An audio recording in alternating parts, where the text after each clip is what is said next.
6 वाटी मैदा घ्यायचा आहे, 1 वाटी गव्हाचं पीठ, त्याच्यामध्ये अर्धी वाटी ईस्ट पाण्यामध्ये मिक्स करून पिठामध्ये घालायचं आहे, 3 चमच साखर, 3 चमचे मीठ टाकायचं आहे आणि दूध घालून किंवा पाणी घालून सुद्धा पीठ छानपैकी मळून घ्यायचं आहे.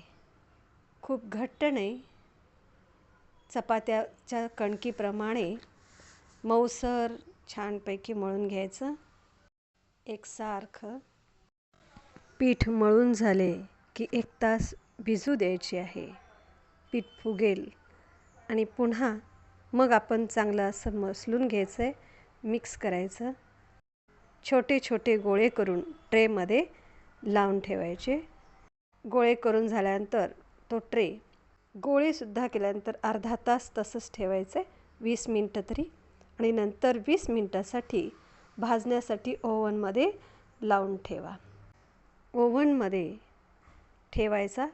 ओव्हनमध्ये भाजून झाल्यानंतर असे मस्तपैकी पाव तयार होतील.